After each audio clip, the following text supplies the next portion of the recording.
Halo semuanya, bersama aku Mr. J. Selamat datang di channel Pada Pacu.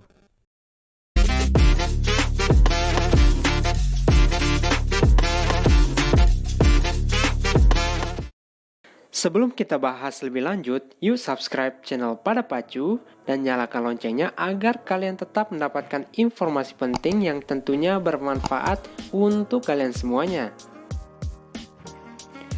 Saat kalian sakit kepala atau demam, obat apa nih yang biasanya kalian minum? Dan saat membeli obat, pernah nggak kalian perhatikan kemasan pada obat yang kalian beli? Coba deh perhatikan, pasti kalian akan menemukan beberapa simbol atau logo yang ada pada kemasan obat. Entah itu logonya kayak gini, atau kayak gini. Yang jelas, ada 7 simbol atau logo dalam kemasan obat. Jangan sampai kita hanya mengkonsumsi tanpa tahu arti dari simbol itu. Yang pertama, obat golongan jamu. Jamu memiliki logo lingkaran berwarna putih dengan garis tepi berwarna hijau dan ada ranting pohon di dalamnya.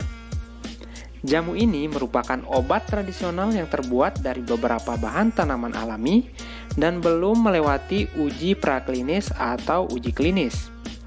Tapi, penggunaannya hanya didasari oleh bukti empiris atau berdasarkan pengalaman aja.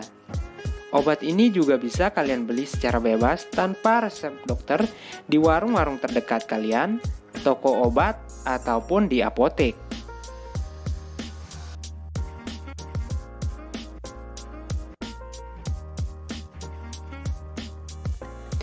Yang kedua, obat herbal terstandar atau biasa disingkat OHT. Logo obat herbal terstandar atau OHT yaitu berbentuk lingkaran berwarna putih dengan garis tepi hijau dan gambar 3 buah bintang di dalamnya. OHT merupakan obat yang diekstrak dari bahan alami dan memiliki bukti ilmiah yaitu secara penelitian praklinis tapi belum sampai uji klinis. Proses pembuatannya juga membutuhkan keterampilan dan teknologi tinggi. Obat ini juga bisa kalian beli bebas tanpa resep dokter. Yang ketiga, obat fitofarmaka. Obat golongan fitofarmaka memiliki logo dengan lingkaran putih, bergaris tepi hijau dan ada gambar seperti keping salju di dalam lingkaran.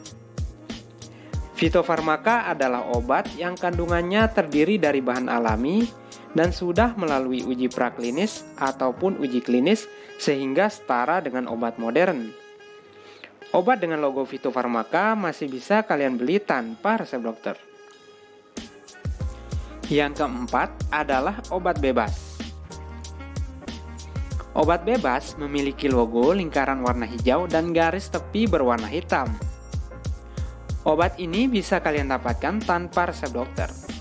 Jadi, kalian bisa membeli secara bebas di warung, toko obat, ataupun di apotek.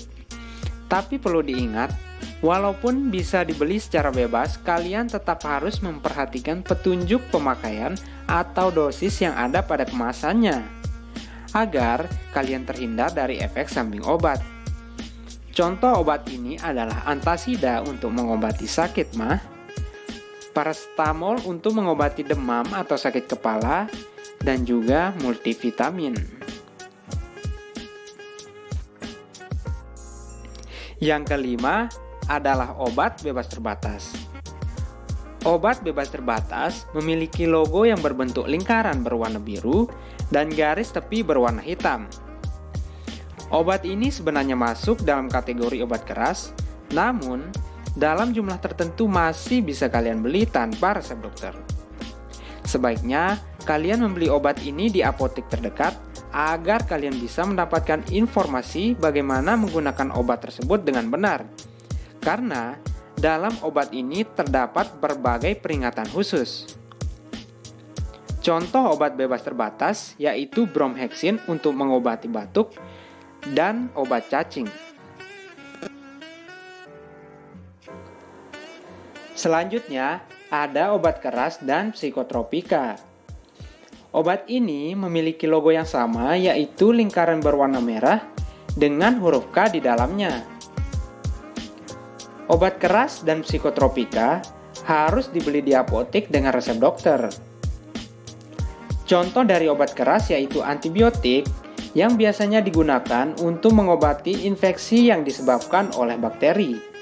Dan contoh dari psikotropika adalah alprazolam yang biasanya digunakan untuk mereka yang memiliki gangguan kecemasan atau gangguan tidur. Yang terakhir, obat golongan narkotika. Obat narkotika memiliki logo lingkaran berwarna putih dan terdapat palang merah di dalamnya. Obat golongan ini harus kalian dapatkan dengan resep dokter dan tidak boleh dikonsumsi sembarangan karena memiliki resiko ketergantungan yang sangat tinggi. Obat narkotika biasanya digunakan untuk mengurangi rasa nyeri yang hebat dan biasanya digunakan untuk obat bius. Nah, itulah 7 golongan obat yang perlu kalian ketahui sebelum membeli dan mengkonsumsi obat. Semoga video ini bermanfaat untuk kalian semua. Jangan lupa support channel ini dengan subscribe dan share ke teman-teman kalian atau keluarga kalian agar mereka juga dapat informasi yang bermanfaat.